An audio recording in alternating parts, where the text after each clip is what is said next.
कारगिल विजय दिवस की पूर्व संध्या में यहाँ पर उपस्थित हूँ और बड़े हमारे सम्मान देने के लिए जो हमारे कारगिल के वीरों ने यहाँ पर हमारी प्राणों की आहुति दी है और जो हमारे पूर्व सैनिक जिन्होंने कारगिल लड़ाई में भाग लिया और विजय प्राप्त करी, इसके लिए हम यहाँ पर उपस्थित हैं और कैंडल जलाकर हम उनका सम्मान कर रहे हैं और यहाँ पर जितने भी आए हुए व्यक्ति हैं उनका सम्मान कर रहे हैं।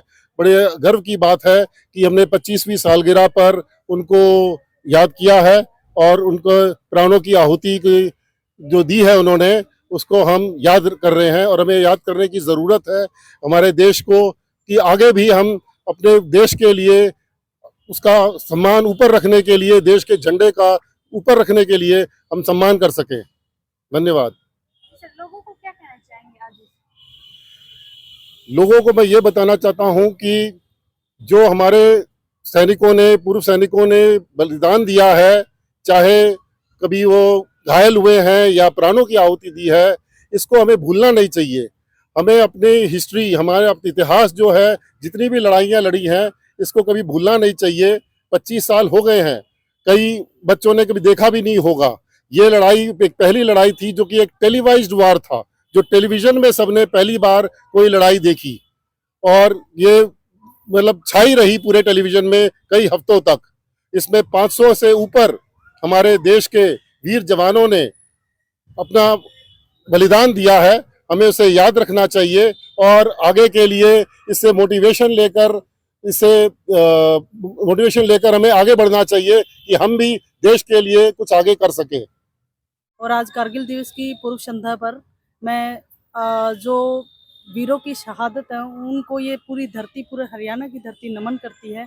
आप सबकी वीरता और शहादत के कारण आज हम हैं और आप सबको शत शत नमन।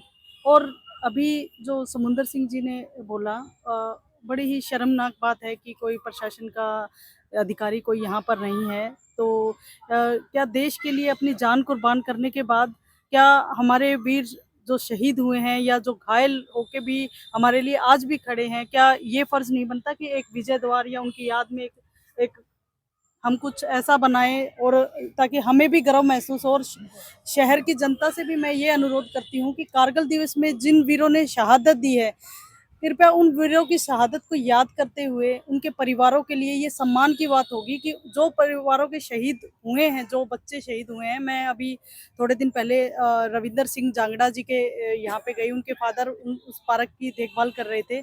इसी तरह से सांगी गांव से भी आए हैं, कैप्टन साहब आए हैं, तो मैं इन सबका आभार और धन्यवाद देती हूँ। मैं तो सरकार से यही अनुरोध करता हूँ, यहाँ प्रशासन का कोई बंदा नहीं है, केवल सैनिक ही उनको याद कर रहे हैं। मैं सीएम साहब से और प्रशासन से यही जो भी जिस दिन भी कोई भी जवान का शहीद दिवस, बलिदान दिवस मनाया जाता है, वहाँ प्रशासन को पहुँचना चाहिए। प्रशासन की तरफ से कोई वो नहीं है। एक विजय द्वार शांतनी में बनाया था, लेकिन वो अब तक कई साल से 2008 या 9 से तोड़ा गया था, अब तक नहीं बनाया है। कारगिल की लड़ाई के अंदर हम कारगिल सेक्टर के अंदर पहले से डिप्लॉय थे। जब 7 या 8 तारीख को बटालिक की तरफ से खबर आई कि जो ऊंचे वाले पोस्ट हैं समझौते के तहत दोनों आर्मी ने खाली कर रखे थे, उनमें कुछ फौजी आदमी ड्रेस में दिखाई दिए। हमारी पलटन के अंदर ये खबर आई तो 15 मई को हमारा एक अफसर सौरभ कालिया और उसके साथ 22 जवान, हमारा भी एक बजरंग पोस्ट था जो कि उस समय खाली था, वहाँ ये चेक करने के लिए गए क्या वास्तविकता में दुश्मन इस इलाके में आया हुआ है। जब वो वहाँ पहुंचे तो उनके ऊपर जो है फायरिंग आया तो सौरभ कालिया ने अपनी टीम को 3 भागों के अंदर बांट दिया। लेकिन रास्ते से अनजान होने की वजह से सौरभ कालिया की टीम जो है आरवार में जो है बर्फ के अंदर धंस गई और कुछ समय तक उन्होंने फायर किया, लेकिन शरीर ठंडा होने से और हथियार ठंडा होने से उन्होंने फायर भी, दूसरी टुकड़ी थी वो उनकी कोई मदद नहीं कर पा रही थी क्योंकि ऊपर दुश्मन जो था उनके ऊपर लगातार फायरिंग कर रहा था। इसलिए जो टुकड़े के लिए भेजा, खबर देने के लिए भेजा कि जो है वहाँ के क्या हालात हैं। उन्होंने जा करके बताया कि वहाँ पर दुश्मन है। जाट रेजिमेंट की 18वीं बटालियन से ताल्लुकात रखता हूँ। हमारा सौभाग्य था कि हम कारगिल जैसे ऑपरेशन में और कारगिल जैसी लड़ाई में हमें लड़ने का मौका मिला। टीम में तो हिस्सा बहुत लोग लेते हैं, लेकिन उनका सौभाग्य होता है जो अग्रणी युद्ध के मैदान में रण क्षेत्र में हिस्सा मिलता है। हमारा इससे बड़ा कोई सौभाग्य